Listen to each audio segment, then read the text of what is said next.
Bom dia a todos. Estou com vocês mais uma vez, esse domingo, dessa forma online, para passar para vocês algo da parte de Deus, a palavra de Deus. E nós estamos voltando esse domingo para o nosso estudo que nós estávamos fazendo antes de tudo isso começar, no Evangelho de João, capítulo 8. Nós estamos no final do capítulo de João, capítulo 8, versículos de 37 a 59. Espero que vocês continuem em casa, espero que Deus possa falar com vocês através desse estudo. Para a gente entender um pouquinho onde a gente estava, no capítulo 8, nós estávamos falando da liberdade que nós temos como filhos de Deus, como nós podemos ser verdadeiramente livres. Os judeus achavam que eles eram livres simplesmente por pertencer à nação escolhida, né, ao povo de Deus. Mas Jesus deixou claro nesse discurso que quem continua pecando é escravo do pecado. Sem a libertação do Filho de Deus, continua sendo escravo. Mas para ser liberto, precisa crer, precisa permanecer na palavra e assim conhecer a verdade, principalmente a pessoa que é a verdade, que é Jesus. E então ser liberto por ele. Quem o Filho liberta está verdadeiramente livre. Não livre de problemas, como nós vimos, né? Ainda circunstâncias difíceis continuam e tudo mais, mas livre de tudo que nos prende, para que nós possamos ser tudo que Deus intencionou. Então esse é o ponto em que nós chegamos hoje, a partir do versículo 37. E hoje nós vamos falar um pouquinho de como o nosso parentesco determina as nossas características.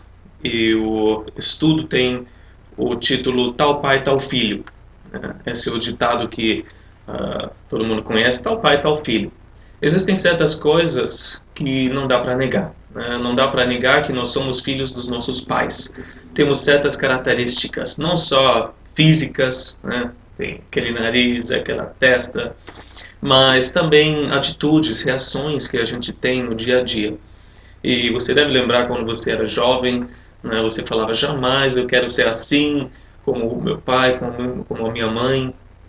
E no decorrer do tempo você percebe, estou fazendo as mesmas coisas. Né? Você se pega, eu estou sendo assim. Com quem você se parece mais? Você se parece mais com sua mãe, com seu pai? Principalmente se você ainda mora com seus pais, nesse tempo de crise, né? Você tem mais a calma do seu pai, a ansiedade da sua mãe, ou vice-versa, né? Como você lida com a crise, como você percebe com quem você se parece mais. Não adianta fingir que nós não somos da nossa família, que nós não pertencemos à nossa família, porque a nossa vida evidencia quem nós somos, de onde nós viemos. Vamos ler os versículos de 37 a 40 para ver o que Jesus está dizendo. Versículo 37 de João 8 diz assim: Eu sei que vocês são descendentes de Abraão, contudo estão procurando matar-me, porque em vocês não há lugar para a minha palavra. Eu lhes estou dizendo que vi na presença do Pai, e vocês fazem o que ouviram do pai de vocês. Eles falaram, Abraão é nosso pai. Responderam eles. Disse Jesus, se vocês fossem filhos de Abraão, fariam as obras que Abraão fez. Mas estão procurando matar-me, sendo que eu lhes falei a verdade que ouvi de Deus. Abraão não agiu assim. Vocês estão fazendo as obras do pai de vocês. Em primeiro lugar, Jesus, ele concorda com eles. Eu sei que vocês são descendentes de Abraão. Eu sei que vocês nasceram nessa nação, mas vocês são descendentes de Abraão por fora. Né? Vocês nasceram de uma mãe judia, vocês foram circuncidados, vocês têm todos os credenciais externos para se qualificarem como filhos de Abraão. Porém, por dentro, vocês não são filhos de Abraão. Vocês têm os corações cheios de assassinatos, de ódio, de inveja. Vocês estão se desqualificando. Da mesma forma, nós vemos hoje pessoas que se chamam cristãos, talvez porque tenham nascido numa família cristã, porque realmente seguem os rituais, frequentam a igreja, até se batizaram, têm um certificado para mostrar, eu fui batizado nessa igreja, mas por dentro não houve transformação. Por dentro, não nasceram de novo. Por dentro, não receberam um novo coração. E no coração, eles continuam odiando, né? Matando, xingando, pagando com a mesma moeda. E Jesus diz que uma característica dessas pessoas é que não há lugar para a palavra de Deus nessas pessoas. Versículo 37. Em vocês não há lugar para a minha palavra. Eu pensei em 3 formas como isso pode acontecer. Porque, em primeiro lugar, os corações estão cheios. Em você não há lugar para a palavra porque vocês já estão cheios, assim como Jesus não encontrou lugar para si em Belém. As hospedarias estavam cheias. E assim o seu coração pode estar cheio. Você tem outras prioridades. Qualquer outra coisa é mais importante do que a palavra de Deus. Em segundo lugar, pode ser uma atitude de rebeldia, porque você não respeita a autoridade da palavra, você não aceita a palavra como verdade absoluta sobre todas as coisas, acima de todas as coisas. Em terceiro lugar, não pode ter lugar para a palavra dentro de você, porque você não deixa a palavra criar raízes. Você só dá o mínimo de espaço para a palavra, mas não é profundo o suficiente para criar raízes, para transformar a sua vida. Antes que isso aconteça, você sente, está acontecendo alguma coisa, você corta as raízes. Você sela o solo do seu coração. Quando? Quando começa a confrontar, quando começa a doer um pouco, quando você, o lado mais feio da sua vida, a parte mais feia que você precisaria virar para Deus para que Ele possa curar, mas você não deixa. A palavra não há lugar, não encontra lugar em você. E essa é a primeira de 5 características que nós vamos ver de alguém que segue Deus como Pai. Vamos ver a parte positiva, o lado positivo. Como que é então alguém que tem Deus como seu Pai? Tem lugar para a palavra de Deus dentro de si. A sua relação com a palavra de Deus fala muito de quem é o seu pai espiritualmente falando. É chocante ouvir Jesus falando para essas pessoas que estão convictas, né? Nós somos, né, filhos de Abraão, né, realmente da nação de Deus. É chocante ouvir Jesus falando, vocês não têm o mesmo pai que eu. Eu não gostaria de ouvir essas palavras. Você tem um pai diferente que eu. Você não é da minha família. Eu preciso Jesus como meu irmão, eu preciso Jesus como meu exemplo, eu quero ter as características que Jesus tem. Mas nos olhos dos judeus, eles olharam para Jesus, você é judeu. Como você está falando que você tem outro pai que nós? Nós também somos descendentes de Abraão, assim como você, porque é judeu. Por isso, na cabeça deles, eles falam, como ele pode ter outro pai do que nós?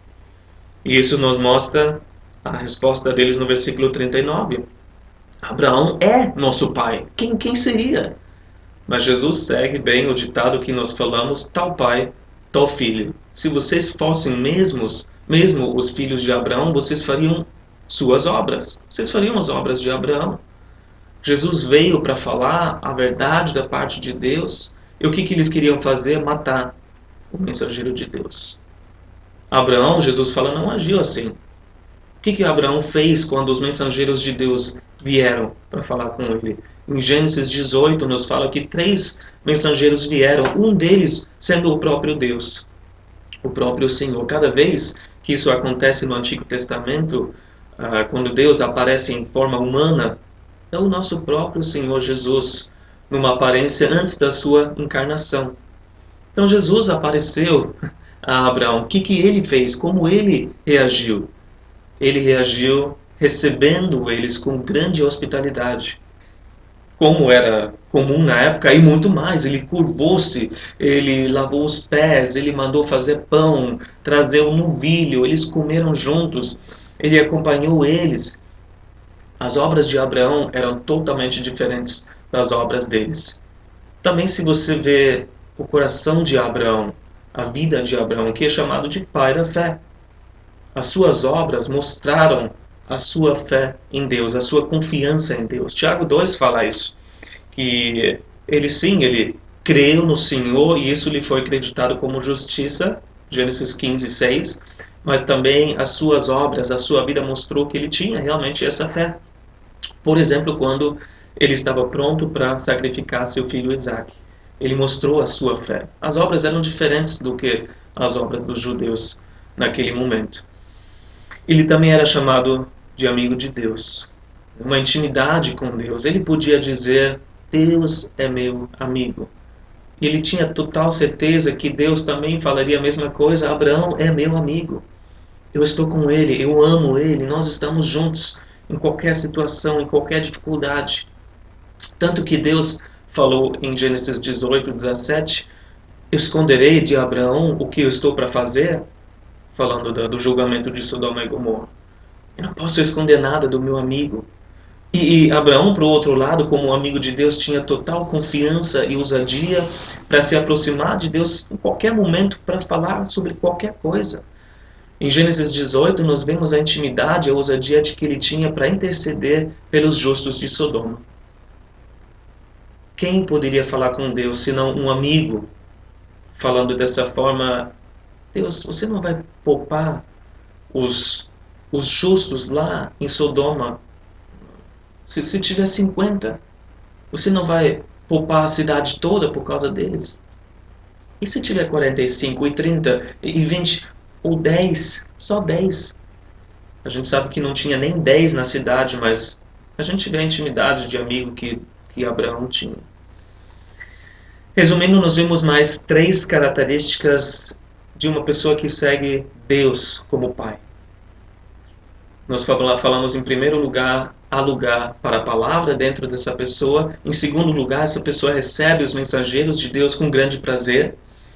E segunda e terceira João, essas 2 cartas nos mostram a importância de mostrar hospitalidade para aquele que traz a palavra de Deus para nós, a mensagem de Deus.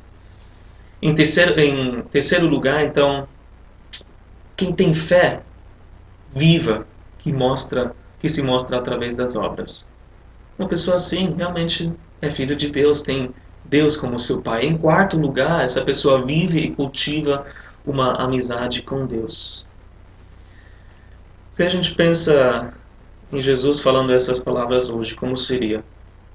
Ele falaria: se vocês fossem mesmo filhos de Deus, vocês não fariam outras obras? Se vocês fossem mesmo meus discípulos, vocês não agiriam de outra forma? Se vocês fossem mesmo os meus discípulos, todos não saberiam que vocês são de fato meus filhos porque vocês se amam uns aos outros? Mas ao invés disso a gente vê os seus discípulos mais brigando por poder, por dinheiro, pelas ovelhas de Jesus, por uma tradução correta da Bíblia, por rituais, por doutrinas que não são necessárias para a salvação. São essas brigas e não o amor que um tem pelo outro. Jesus poderia falar: se vocês fossem mesmo filhos de Deus, vocês não procurariam matar aquele que diz a verdade. Mas a gente não está matando ninguém está querendo matar outra pessoa. Mas será que não tenta apagar e silenciar a verdade? Como uma pessoa lida com a convicção que o Espírito Santo traz? Quando o Espírito Santo aponta o dedo e coloca ali naquele ponto, naquela área da sua vida e mostra a verdade sobre a sua vida, isso é pecado. Como uma pessoa reage? Com rebeldia? Tenta se livrar dessa voz: eu não quero Deus, mas isso eu vou tentar silenciar, negar, evitar saber essa verdade sobre a minha vida. Quantas pessoas não matam, em aspas, Jesus assim, não fisicamente, mas espiritualmente, através da sua rejeição? E Jesus é morto para essas pessoas. Elas tentam amordaçar e excluir Jesus das suas vidas e vivem como se ele não existisse. E aí podem até se chamar filhos de Deus. Mas Jesus fala: vocês não fazem as obras que realmente mostram que você é filho de Deus. Nos versículos de 41 a 43 a gente vê a quinta característica, que é mais importante. Vamos ler versículo 41. Vocês estão fazendo as obras do pai de vocês. Protestaram eles: nós não somos filhos ilegítimos. O único pai que temos é Deus. Disse-lhe Jesus: se Deus fosse o pai de vocês, vocês me amariam, pois eu vim de Deus e agora estou aqui. Eu não vim por mim mesmo, mas ele me enviou. Por que a minha linguagem não é clara para vocês? Porque são incapazes de ouvir o que eu digo. Jesus afirma novamente: vocês estão fazendo as obras do pai de vocês, vocês têm outro. E os judeus já estavam perdendo a paciência e começaram a ofender Jesus. Quer falar de pai? Né? Você está falando de pai mesmo? Quem é o seu pai? Dizem que você nasceu de uma virgem, mas a gente acha mais que você tem uma mãe que pulou a cerca. Olha a ofensa. Eles falam: quer falar de pai espiritual mesmo? Então, vamos concordar com a Bíblia, vamos concordar com Isaías, por exemplo, Isaías 63, 16 e outras passagens que dizem que Deus é o pai de Israel. E agora eles estão chegando no ponto mais importante. Deus, vocês realmente dizem que Deus é o pai de vocês? Mas se Deus fosse, porém Deus também não é o pai de vocês. Porque a quinta característica de quem segue realmente Deus como pai é amar. Se Deus fosse o pai de vocês, versículo 42, vocês me amariam. Em primeiro lugar, vocês amariam, porque Deus é amor. Porque Deus derramou o seu amor no coração de cada um que é filho de Deus. Essa pessoa é capaz de amar com o amor de Deus, com o amor ágape, não apenas com o amor humano. Eu te amo se você me faz bem. Eu te amo enquanto você faz o que eu quero. Mas não é só amar, mas a característica é quem ama o Filho Jesus. Quem ama Deus, ama seu Filho. Ninguém pode falar eu amo a Deus sem também falar eu amo Jesus. E Jesus ainda falou em João 14, 23, se alguém me ama, guardará a minha palavra. Quer dizer, você me ama mesmo? Então você vai mostrar isso através da sua obediência. E a gente vê isso numa pessoa que genuinamente nasceu de novo. A primeira característica que essa pessoa tem é amor. É querer obedecer.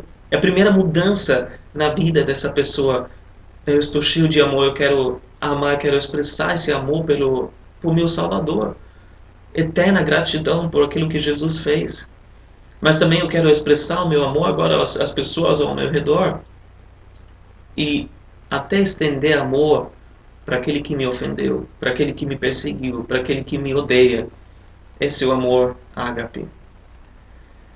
E Jesus continua falando, agora vamos incluir mais uma vez o versículo 43. Quem é o pai realmente dessas pessoas? Versículo 43 a 47. Por que a minha linguagem não é clara para vocês? Porque são incapazes de ouvir o que eu digo. Vocês pertencem ao pai de vocês, o diabo, e querem realizar o desejo dele. Ele foi homicida desde o princípio e não se apegou à verdade, pois não há verdade nele. Quando mente, fala sua própria língua, pois é mentiroso e pai da mentira. No entanto, vocês não creem em mim, porque lhes digo a verdade. Qual de vocês pode me acusar de algum pecado? Se estou falando a verdade, por que vocês não creem em mim? Aquele que pertence a Deus ouve o que Deus diz. Vocês não ouvem porque não pertencem a Deus. Jesus deixou mais ou menos eles pensando quem é então o nosso pai, e agora ele revela quem é o pai deles. É o diabo. Porque no final, cada pessoa segue ou Deus ou Satanás. Não importa se você quer ou não importa se você está ciente disso ou não, você está seguindo ou Deus ou o diabo. Mas alguém pode dizer, eu não sigo o diabo, eu gosto muito de Deus, não procuro a Deus, mas eu também não sigo o diabo. Enquanto você vive para você mesmo e rejeita a Deus, o diabo está muito feliz. A Bíblia diz em 2 Timóteo 2,26 que o diabo aprisionou aqueles que não creem para fazerem a sua vontade. Você acaba sendo um escravo do diabo para fazer a vontade dele. E o que impede uma pessoa de se tornar filho de Deus? A gente vê isso na pergunta de Jesus no versículo 43. Por que vocês não entendem a minha linguagem? Por que não é tão clara literalmente a minha maneira de falar, a escolha de palavras, que sempre foi falando a verdade em amor? Eu estou falando em amor com vocês, por que vocês não conseguem entender E a resposta é porque vocês são incapazes de ouvir, mas eles não eram surdos fisicamente, eles não tinham nenhum problema de audição. Jesus está falando, vocês são incapazes de aguentar, vocês não conseguem mais ouvir a substância da minha palavra, a verdade, que sempre foi a mesma. A mensagem de Deus foi a mesma. Jesus não trouxe uma nova mensagem, né, a respeito do plano de Deus com a humanidade. Estava tudo no Antigo Testamento, todas as profecias daquilo que ele iria fazer. Mas o que a gente vê no Antigo Testamento é que os israelitas tinham um histórico de fechar os seus ouvidos. Estevão, por exemplo, trouxe uma avaliação muito correta em Atos 7, versículo 51, quando ele disse: povo rebelde, obstinado de coração e de ouvidos, vocês são iguais aos seus antepassados, sempre resistem ao Espírito Santo. Um povo obstinado, um povo que não quer ouvir. Isso acontece hoje quando as pessoas tentam empurrar a palavra de Deus e rejeitam a palavra tantas vezes até que não conseguem mais ouvir. Eu não aguento mais, eu não quero mais ouvir, até que os ouvidos ficam tapados, até que a consciência fica cauterizada. E não é apenas isso, mas a gente também sabe que as pessoas não conseguem ouvir porque tem um inimigo, tem o diabo que cega o entendimento. 2 Coríntios 4:4, que tapa os ouvidos e vai sussurrando as mentiras aos ouvidos, para que não tenha mais espaço para ouvir a palavra de Deus, para que não tenha mais ouvidos por causa de tantas distrações. E a gente vê quem pode então ser salvo, mas para Deus nada é impossível. Isaías 59:1 diz: o braço do Senhor não está tão curto que não possa salvar, e o seu ouvido tão surdo que não possa ouvir. Para Deus não é difícil. Deus quer que todos cheguem ao arrependimento, que todos cheguem ao conhecimento da verdade. E 2 Timóteo 2:25-26 fala isso: assim voltem à sobriedade e escapem da armadilha do diabo. Qualquer um pode ser salvo, basta se humilhar, basta pedir perdão, basta ser salvo através da fé em Jesus Cristo. E é até interessante ouvir os testemunhos chegando de médicos ateus na Itália, na Europa, que estão realmente escolhendo Jesus. Estão escapando da armadilha do diabo, né? A ciência é tudo, fé é nada, e veem como eles precisam de Jesus por causa dessa crise que nós estamos vivendo. Nós vemos, porém, nesse trecho que nós lemos agora, também 5 características dos filhos do diabo. Nós já falamos das 5 características de alguém que realmente é filho de Deus. Vamos ver as 5 características de um filho do diabo. Em primeiro lugar, essa pessoa quer realizar o desejo do diabo. Mas como assim quer? Bom, uma vez que você não quer a vontade de Deus, você automaticamente aceita a vontade do diabo, mesmo não se oferecendo oficialmente como ferramenta, como instrumento do diabo, né? Aqui eu estou, me usa, né? Mas no final, enquanto cada um faz o que quer, o seu próprio desejo, que cada um que não quer Deus quer fazer, você agrada a si mesmo, você não agrada a Deus. Isso é suficiente para o diabo. Porque ele, através disso, consegue fazer os seus desejos, que são óbvios, são evidentes: matar, roubar e destruir. A destruição que a gente vê nesse mundo. Mas ninguém quer fazer isso. Alguém fala: eu não vivo para fazer, né, para matar, roubar e destruir.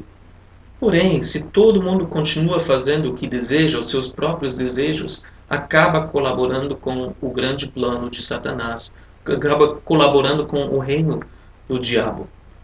Porque nem todo ato individual causa morte, roubo, destruição. Mas todos os atos egoístas, todos os atos pecaminosos juntos, você junta tudo isso ao longo do tempo, você acaba cumprindo os desejos do diabo. Você acaba sendo parte do resultado que ele quer, a parte final de destruição. Satanás, a gente não sabe que não está aí para brincar. Ele tem uma agenda. E essa agenda é revelada desde o começo. Nós vemos aqui, ele é homicida desde o começo. Como que é que ele é homicida desde o começo? Qual é esse plano que ele tem? A gente pensa em primeiro lugar no primeiro homicídio, né, realmente, de que Caim matou Abel, em Gênesis 4.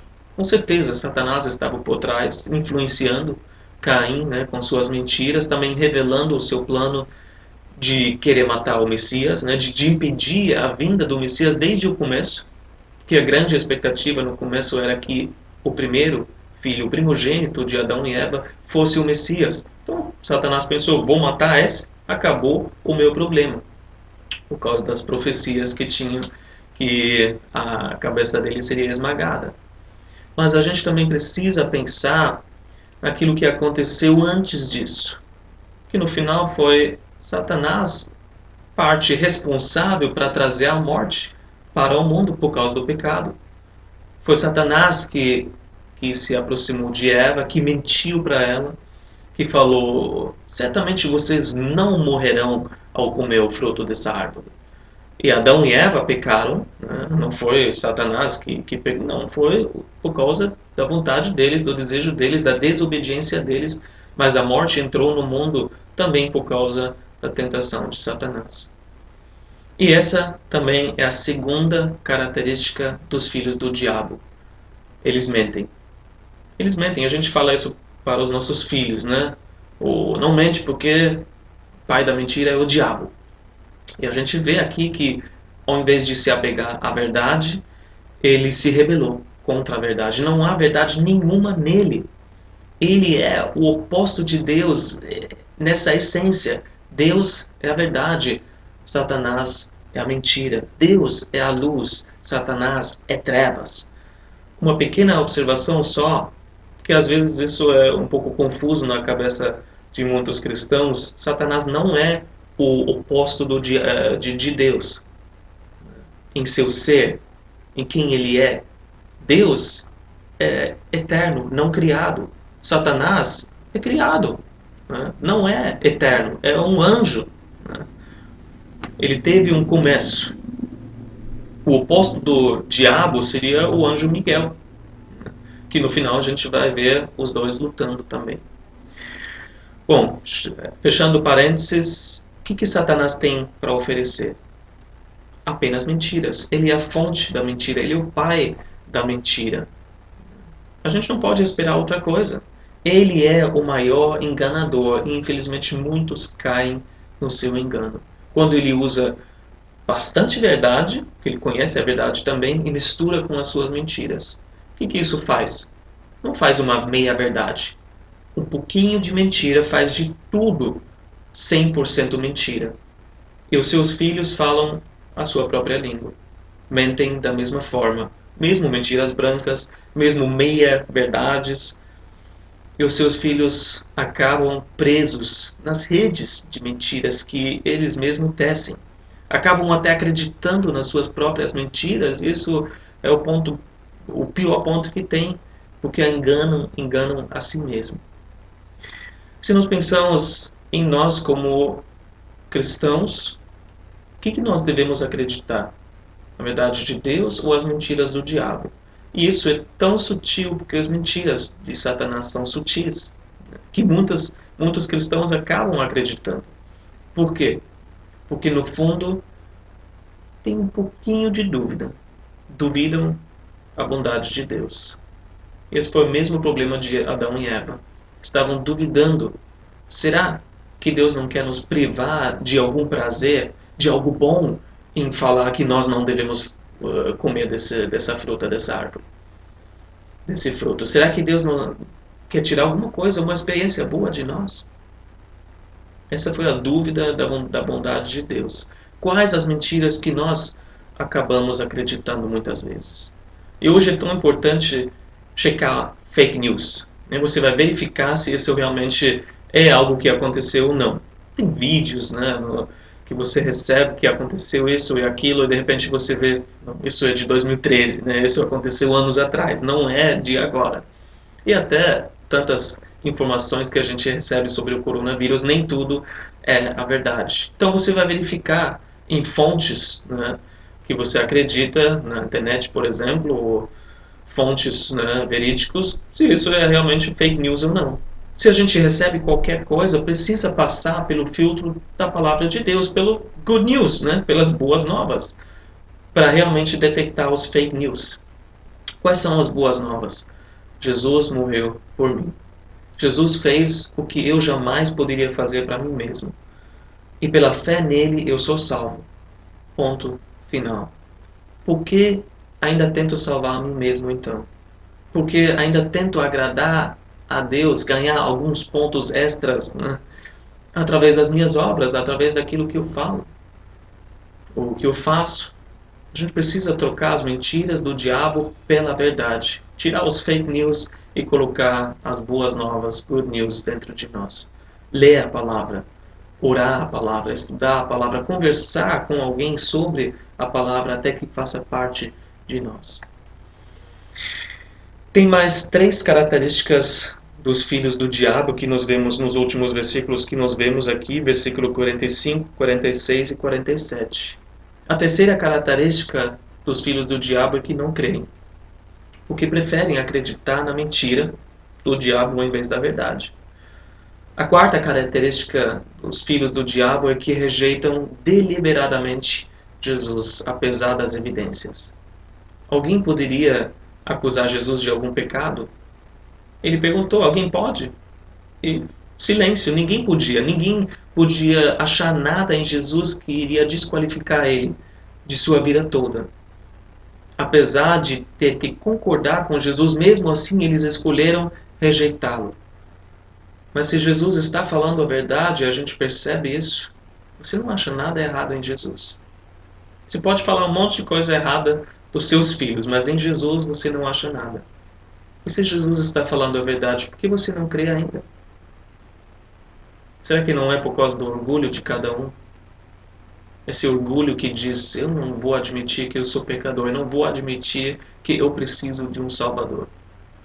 E assim os filhos do diabo continuam deliberadamente rejeitando Jesus.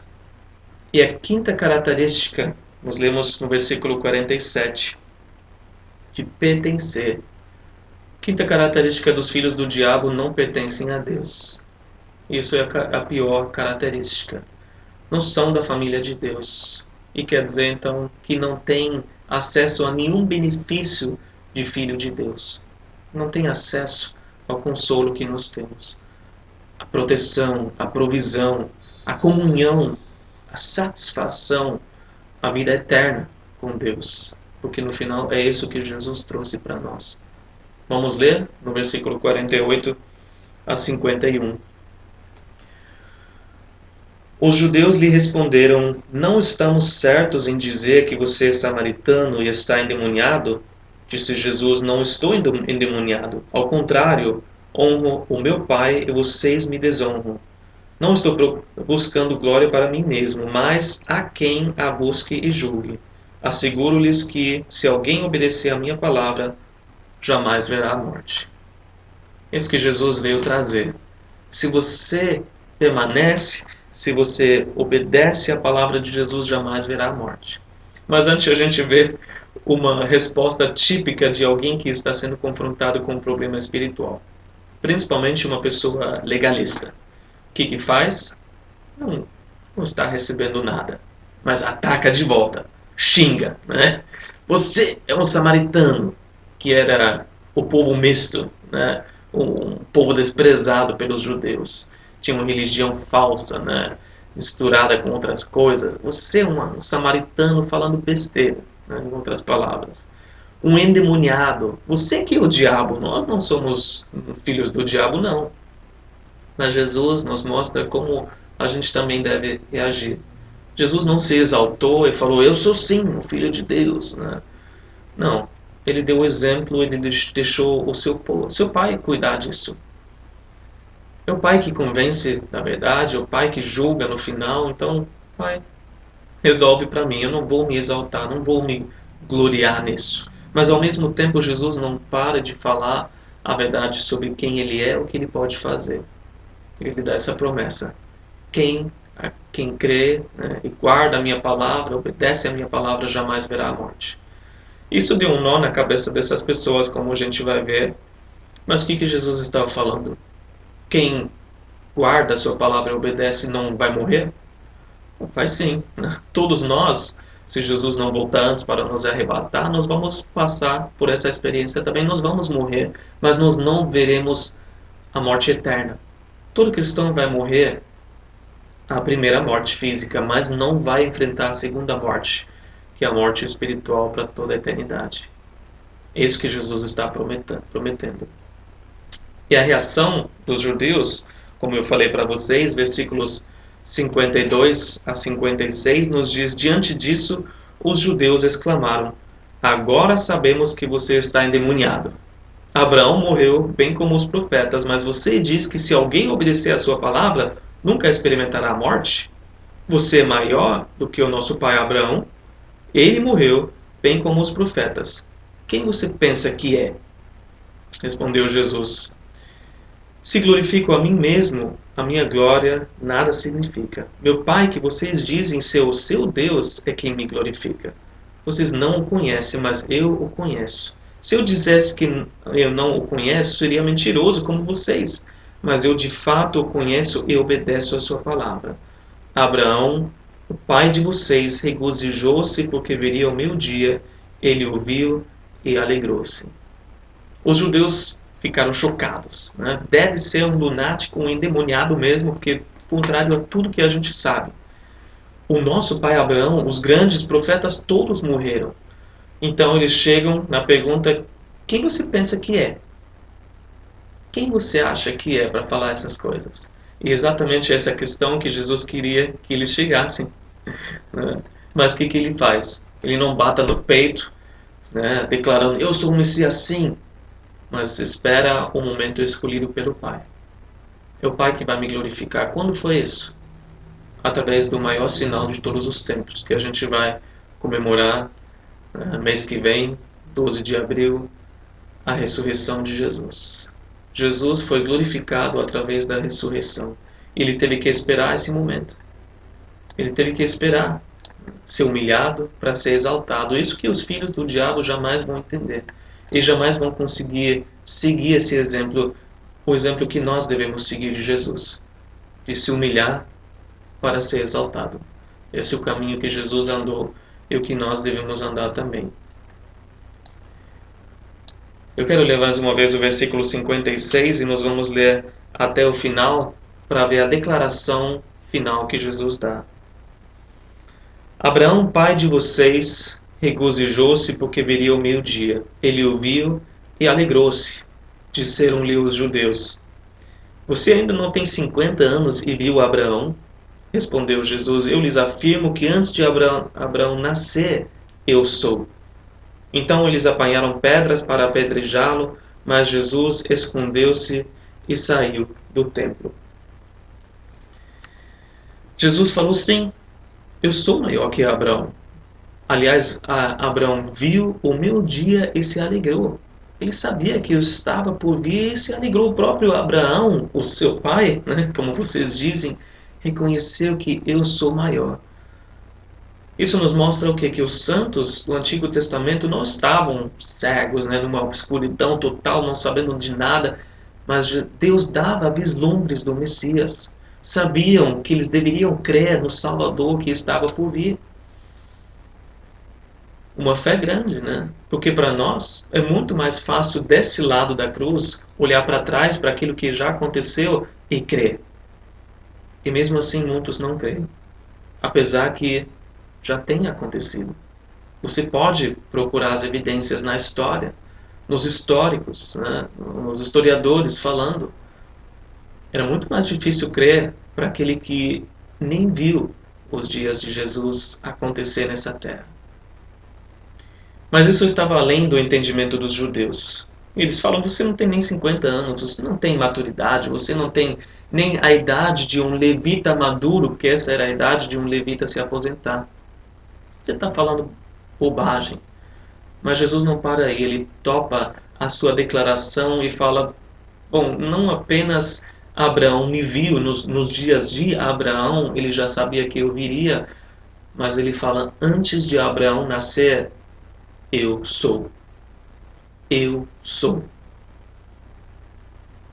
E os judeus entenderam o que ele estava dizendo. E nós precisamos entender o que Jesus estava dizendo. Jesus declarou ser Deus. Eu sou. Eu sempre existi. Antes de Abraão, de eternidade a eternidade, eu existo como Deus. Eu sou o eu sou. O nome, né, de Deus no Antigo Testamento que ele usou para se revelar a Moisés. Jesus está falando, eu sou o Pai, né, desculpa, eu sou o Deus de Abraão, eu sou o Deus de Moisés, eu sou o Deus de Davi, dos profetas, eu sou o Deus de vocês.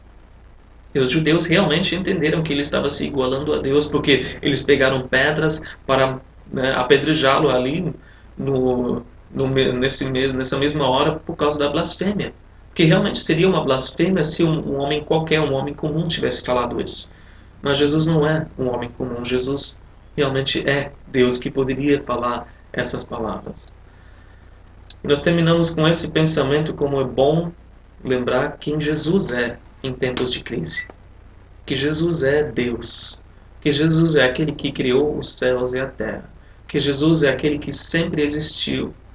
Que sempre esteve, sempre estará no trono, no controle de todas as coisas. Sempre vai existir. O mesmo Deus ontem, hoje e para todo sempre. Um Deus que nos ama, um Deus que cuida de nós, que nos protege, que provê para os seus filhos, que guia seus filhos mesmo em tempos difíceis, por caminhos tortos que a gente precisa andar, talvez ele nos guia para a sua luz, para o seu destino. E ele é bom o tempo todo. A gente pode acreditar nisso, a gente precisa acreditar que mesmo na adversidade, Deus continua sendo bom. E o texto termina falando que ele sumiu de repente no meio da multidão e saiu do templo. Da mesma forma, Jesus pode sumir da sua frente agora, nesse momento, depois que ele foi retratado como o Messias, o Salvador. A única solução que você precisa para a sua vida. Se você sair desse lugar onde você está, fecha o vídeo, é tão rápido que Jesus pode sair da sua mente novamente. Mas eu quero te desafiar de não deixar esse momento passar, mas tomar uma decisão em favor da verdade que é Jesus. Não deixa esse momento passar, mas se rende a esse Jesus que veio para nos salvar. Convida ele na sua vida e vê o que acontece. A transformação de dentro para fora é isso que você precisa, mais ainda nos tempos em que nós estamos vivendo. Eu gostaria de fazer uma oração e nós terminamos o nosso estudo para hoje. Senhor Jesus, obrigado pela Tua palavra, obrigado que o Senhor veio para nos salvar. Obrigado que nós podemos nos tornar filhos de Deus, com todos os benefícios de um filho verdadeiro, um filho que foi adotado para a sua família. Nós te pedimos, Senhor, que jamais nós venhamos cair no engano de acreditar que nós somos outra pessoa, outra coisa, que, Senhor, nós somos afastados de Ti, longe de Ti, perdidos, Senhor, abandonados, porque isso não é o caso. Nós te pedimos, repreenda todas as mentiras do inimigo que nos fizeram andar, Senhor, por caminhos que a gente não queria, agir de uma forma que a gente não queria. Nós te pedimos, Senhor, que a Tua verdade venha inundar o nosso coração, que a Tua palavra possa encontrar lugar dentro de nossos corações, que a gente venha realmente viver, fazer as obras de um filho de Deus, mostrar através da nossa vida que nós somos de fato filhos do nosso Pai, tal Pai, tal Filho. Nos ajude, Senhor, com o Teu Espírito Santo, com o Teu poder dentro de nós atuando. Nós dependemos de Ti e nós te pedimos, Senhor, por alívio, por Tua graça, nesses tempos que nós estamos vivendo, tempos incertos, tempos, Senhor, em que o Teu povo, Senhor, está ansioso, está com medo. Nós te pedimos, Senhor, nos mostra que Tu és o grande eu sou. o mesmo ontem, hoje e para sempre, uma rocha para nós, um refúgio, uma fortaleza em tempos de angústia. Nós te agradecemos e eu te peço uma bênção, por uma bênção especial, por todos, Senhor, que estão ouvindo nesse momento, e nos ajude, Senhor, a continuar em contato, a manter, Senhor, nossa comunhão com o Senhor e uns com os outros. Em nome de Jesus. Amém. Que vocês tenham um ótimo domingo. Se vocês quiserem entrar em contato comigo, todos vocês que têm o meu número, fiquem à vontade. Se não, através da mídia social e dos comentários. E que Deus abençoe você.